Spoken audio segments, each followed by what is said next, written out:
అందరికీ నమస్కారం. Welcome to our channel Priyamvada. 10th class pre final exams start అయినాయి కదండి. నిన్నే హిందీ ఎగ్జామ్ జరిగింది మనకి. మరి హిందీ సబ్జెక్ట్లోని ప్రతి లెసన్లోని కొన్ని ఇంపార్టెంట్వి చెప్పుకుందాం మనం. ముందుగా పోయట్రీ, కబీర్ దాస్ దోహేల్ గురించి చెప్పుకుందాం. దోహేలో మామూలుగా ఫస్ట్ 4 మనం ఏ సబ్జెక్ట్ తీసుకున్నా ఫస్ట్ కొన్ని లెసన్స్కి 5 లెసన్స్, ఒకవేళ 8 లెసన్స్ ఉంటే అందులో 5 లెసన్స్ అలా మనం చదువుకుంటాం. అలానే ఈ దోహేలో ఫస్ట్ 4 పద్యాలు చెప్పుకుందాం, అర్థాలు చెప్పుకుందాం, మనం దాని భావం చెప్పుకుందాం. ముందుగా పద్యఖండ్లో ఫస్ట్ కబీర్ గురించి ఇచ్చారనమాట.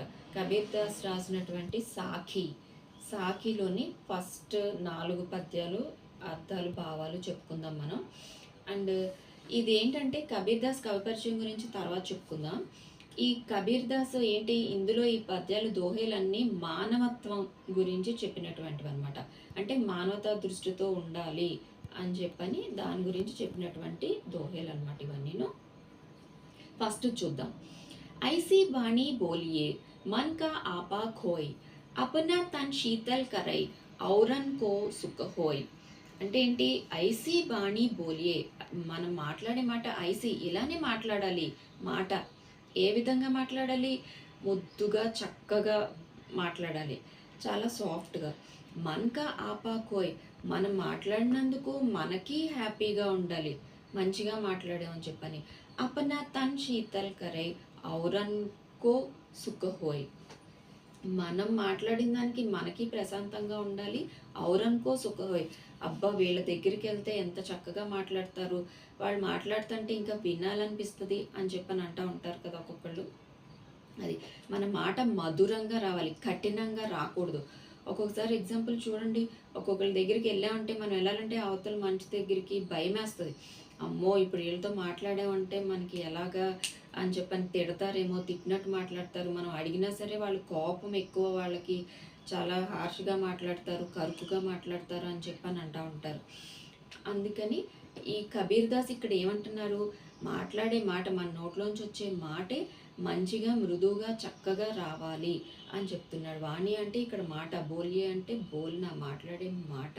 మన్కా ఆపా కోయ్, మనసుని చాలా హ్యాపీగా ఉంచేటటువంటిది కావాలి. అంతేగాని ఇక్కడ ఆప అంటే అహంకారం అనమాట, ప్రౌడ్గా ఉండకూడదు. అండ్ ఇగోతో ఒక్కొక్కళ్ళు చాలా ప్రౌడ్గా మాట్లాడతారు. హే నాకేంటి, అయినా తను వస్తుంటే ఓకే అయితే ఏంటి అన్నట్టు. అలా ఎప్పుడూ ఉండకూడదు, ఎవరితో అయినా చక్కగా మంచిగా మాట్లాడాలి. అపనా తన్ శీతల్ కరే, మనం మాట్లాడుతుంటే మనకు కూడా అమ్మయ్య మంచిగా పలకరించాం, అబ్బా వాళ్ళ దగ్గరికి వెళ్తే ఎంత మంచిగా పలకరిస్తారు అన్న వేలో ఉండాలి.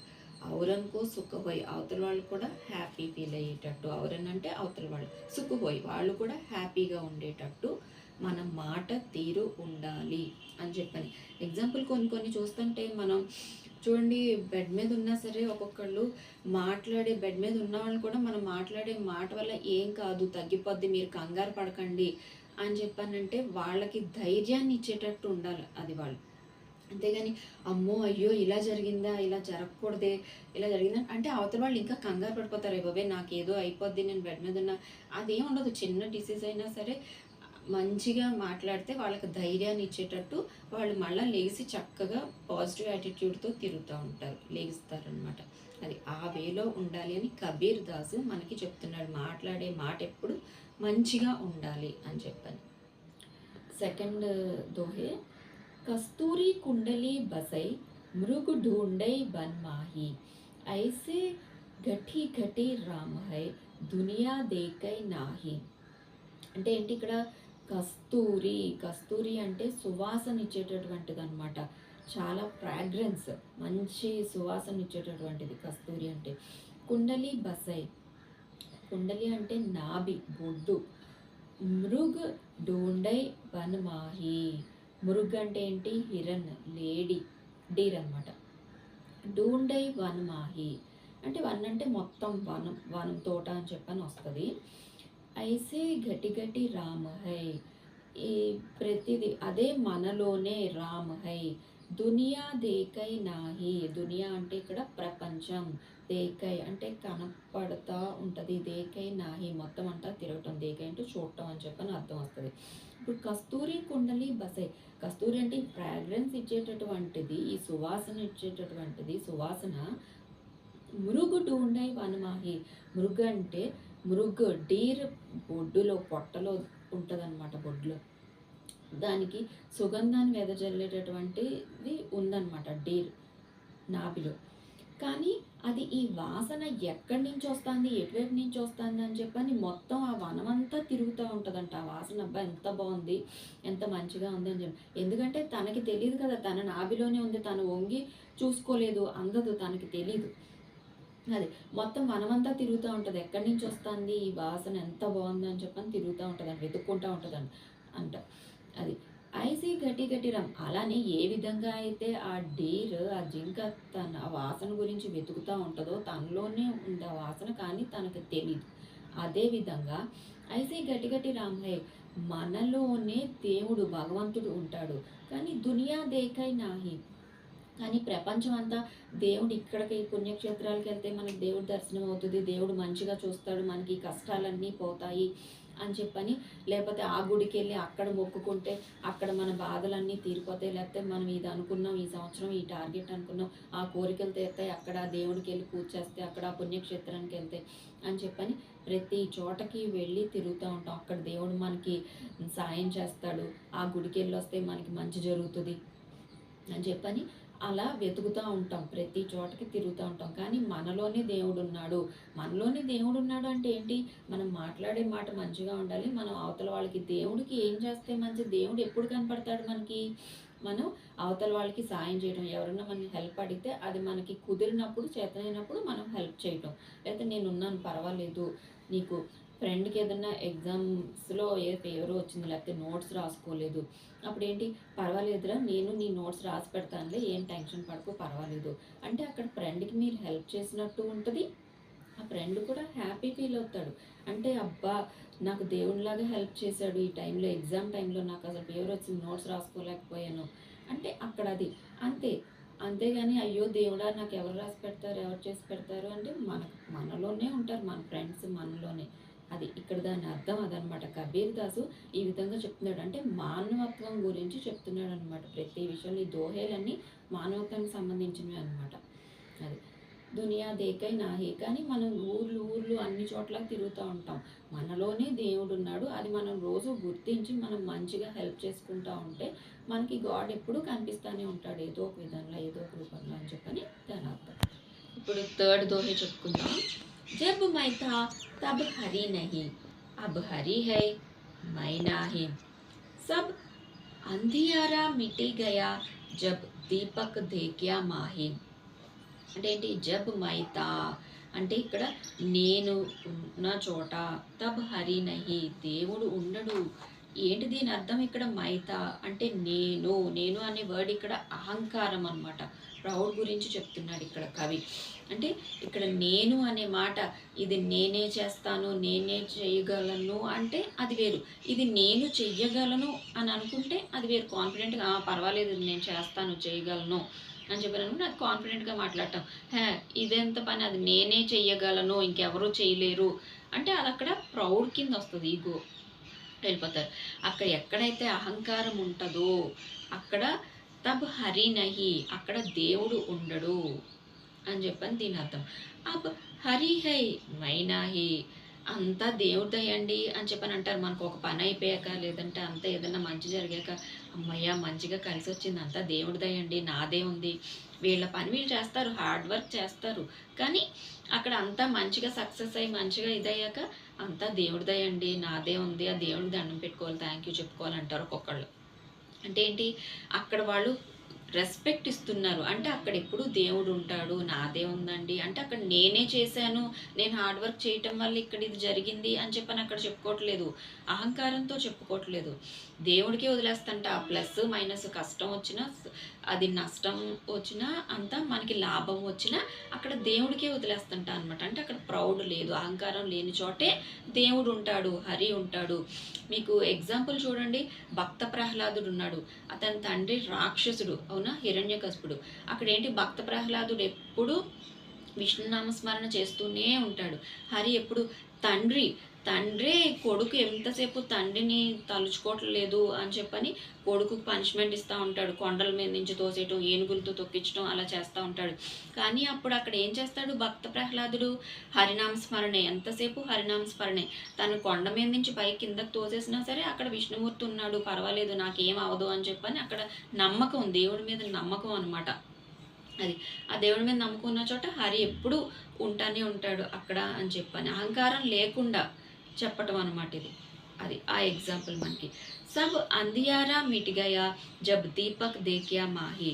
అంటే అంతా రూమ్ అంతా చీకటిగానే ఉంటుంది. ఆ చీకట్లో ఒక చిన్న దీపం లేకపోతే ఒక క్యాండిల్ వెలిగిస్తే అక్కడ ఏంటి మనకు అక్కడ వెలుతురే కనిపిస్తుంది, ఒక చిన్న వెలుతురు. అంటే ఏంటి ఇక్కడ మొత్తం ఒక్కొక్కళ్ళు చాలా డిసప్పాయింట్ అయిపోతారు. అయ్యో నాకు ఏమీ జరగలేదు, ఏమీ లేదు, జరగట్లేదు అని చెప్పని అక్కడ ఒక నెగిటివ్గా ఆలోచిస్తూ ఉంటారు. అదే మనం అక్కడ ఒక పాజిటివ్గా, లేదు ఏదో ఒక దారి కనపడుతుంది, పర్వాలేదు. కొంతమంది పెద్దవాళ్ళు అంటూ ఉంటారు కదా, మనకు అన్ని తలుపులు మూసేసి ఉన్నాయి, ఏదో ఒక తలుపు తెరిసే ఉంటుంది, దేవుడు చూపిస్తాడు, దారి చూపిస్తాడు అని చెప్పని. అది అట్లాగా మనం అక్కడ రూమ్లో, చీకటి రూమ్లో ఒక చిన్న క్యాండిల్ వెలిగిస్తే ఆ వెలుతురు ఆ చీకటి మొత్తాన్ని పోగొడుతుంది ఆ చిన్న దీపం. అది ఏ విధంగా అయితే ఇలా చేస్తుందో, అంటే అక్కడ మనకి ఏంటి అహంకారం, అంటే అక్కడ మనం ఉన్న డార్క్నెస్ నుంచి, ఆ చీకటి నుంచి ఆ చిన్న దీపం, ఆ చిన్న వెలుతురు మనకి ఆ చీకటినంతా పోగొట్టి వెలుతురునిస్తుంది అని చెప్పని దాని అర్థం అనమాట. ఫోర్త్ దోహేలోకి వెళ్దాం. సుఖియా సబ్ సంసార్ హై, ఖాయై అరు సోవై, దుఖియా దాస్ కబీర్ హై, జాగై అరు రోవై. అంటే ఏంటి ఇక్కడ? Sukhiya sub Samsar high. ఇక్కడ సంసార్ అంటే ప్రపంచం, సుఖియా అంతా చాలా హ్యాపీగా ఉంది. ఖాయై అరు సోయై, తింటున్నది, చక్కగా పడుకుంటున్నది, నిద్ర లేవటం, తినటం, తిరగటం అని చెప్పని వస్తుంది.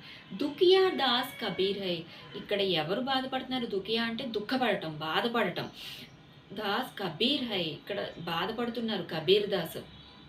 జాగై అరు రోవై, ఆయన మెలకుగా ఉండి బాధపడుతూనే ఉన్నారు, ఏడుస్తున్నారు. అంటే ఏంటి ఇక్కడ ఈ పద్యం అర్థం ఏంటి? సుఖియా సబ్ సంసార్, అందరూ చాలా ఎంటర్టైన్మెంట్ ఎంజాయ్ చేస్తున్నారు, ప్రతిదీ దేవుడికి ఎప్పుడు థ్యాంక్ యూ చెప్పుకోవట్లేదు, అసలు దేవుడి నామస్మరణ చేయటం లేదు, వాళ్ళ దారిన వాళ్ళు మార్నింగే లెగుస్తున్నారు, వాళ్ళ పనులు వాళ్ళు చేసుకుంటున్నారు, ఇంకా వాళ్ళు ఈవినింగ్ వచ్చాక జాబ్స్కి వెళ్ళే వాళ్ళు జాబ్స్కి వెళ్ళిపోతున్నారు, పిల్లలు స్కూల్కి వెళ్ళే వాళ్ళు స్కూల్కి వెళ్తున్నారు, వాళ్ళ పనులు వాళ్ళు చేసుకున్నారు, మళ్ళీ ఇంటికి వచ్చాక ఎంజాయ్ చేస్తున్నారు, బయటకి షికార్లకు వెళ్తున్నారు, హోటల్స్కి వెళ్తున్నారు, తింటున్నారు, వస్తున్నారు, పడుకుంటున్నారు. కానీ కబీర్ దాస్కి నిద్ర పట్టట్లేదు. ఎందుకని? బాధపడుతున్నారు, ఏడుస్తున్నారు, మెలుకునే ఉంటున్నారు, ఏడుస్తున్నారు. ఎందుకని ఏడుస్తున్నారు? ఏంటి ఈ ప్రపంచం కనీసం దేవుడి నామస్మరణ చేయటం లేదు, భగవంతుని గురించి అసలు ఒక్కసారి కూడా దండం పెట్టుకోవట్లేదు, స్మరించటం లేదు అని చెప్పని కబీర్ దాస్ ఇక్కడ బాధపడుతున్నారు అనమాట. ప్రపంచం అంతా వాళ్ళ పనుల్లోనే వాళ్ళు మునిగిపోయి తేలుతున్నారు, దేవుణ్ణి నామస్మరణ చేస్తూ ఉండాలి, దేవుణ్ణి ఎవరో తలుచుకోవటం లేదు అని చెప్పని ఇక్కడ ఈయన బాధపడుతున్నారు. అది కొంతమంది చూడండి, మనకి ఇంట్లో పెద్దవాళ్ళు, మన ఇంట్లో అమ్మమ్మలు కానీ లేకపోతే మన మదర్స్ పేరెంట్స్ కానీ కొంతమంది అలవాటు ఉన్న వాళ్ళు పొద్దున్నే లేవగానే ఫ్రెషప్ అయిపోయి స్నానం చేసి దేవుడికి ఫస్ట్ ఇల్లు నీట్గా చేసేసుకొని దేవుడికి ఫస్ట్ దండం పెట్టుకుంటారు. దేవుడికి దీపారాధన చేశాకే వాళ్ళు ఏదైనా తినటం కానీ లేకపోతే బయటికి వెళ్ళటం కానీ చేస్తారు. ఎందుకంటే అలా చేస్తే దేవుణ్ణి తలుచుకుంటూ ఉంటేనే ఫస్ట్ దేవుణ్ణి తలుచుకొని మనం ఆ తర్వాత మన పనులు మనం చేసుకోవాలి. కానీ ఇప్పుడు అసలు దేవుణ్ణి తలుచుకోవటానికి అసలు టైం ఉంటుందో ఎవరికన్నా? ఏదన్నా కష్టం వస్తేనో లేకపోతే ఏదన్నా పాస్ అయ్యాం అనుకుంటే అప్పుడు ఒకసారి వెళ్ళొద్దాం, లేకపోతే టూరిస్ట్ కింద సెలవులు వచ్చినప్పుడు హాలిడేస్ ట్రిప్ కింద అలా వెళ్ళటం, అలా వెళ్తున్నారు, ఎంజాయ్ చేస్తున్నారు, తిరుగుతున్నారు తప్ప వేరేగా లేదు. కనీసం బర్త్డే పార్టీస్ అట్లా వచ్చినప్పుడన్నా దేవుడి గుళ్ళకి వెళ్దాం, దండం పెట్టుకుందాం అందరూ. కొంతమంది అది పెద్దవాళ్ళు ఇంట్లో ఉన్నవాళ్ళు రోజు లెగ్గానే మార్నింగే దేవుడికి దండం పెట్టుకొని దీపారాధన చేసుకొని పూజ చేసుకొని అప్పుడు మనం బయటికి వెళ్ళటం జరుగుతుంది. కొంతమంది అలా ఇళ్లలో అలవాటు పెద్దవాళ్ళకి, అవునా? ఇప్పుడు కూడా కొంతమంది చేస్తున్నారు. కానీ సాఫ్ట్వేర్ ఇన్ని ఖాళీ లేని వాళ్ళు, ఉద్యోగం చేసుకునే వాళ్ళు, వాళ్ళకి ఖాళీ ఉండక వాళ్ళ టైం బట్టి వాళ్ళు వెళ్ళిపోతున్నారు, పిల్లలు చెప్పేవాళ్ళు లేక అలాంటి వాళ్ళు అలా వెళ్ళిపోతున్నారు. ఈయన బాధ ఏంటి, ఇక్కడ ఏం చెప్తున్నారు కబీర్ దాస్, ఎవరి ప్రపంచంలో వాళ్ళు ఉంటున్నారు, దేవుని గురించి పట్టించుకోవటం లేదు ఎవరు అని చెప్పని ఇక్కడ ఈయన బాధపడుతున్నారు. చూసారు కదండి ఈ వీడియో. మరి నెక్స్ట్ వీడియోలో మళ్ళీ ఇంకో లెసన్లోని కొన్ని ఇంపార్టెంట్వి చెప్పుకుందాం. అంతవరకు సెలవు.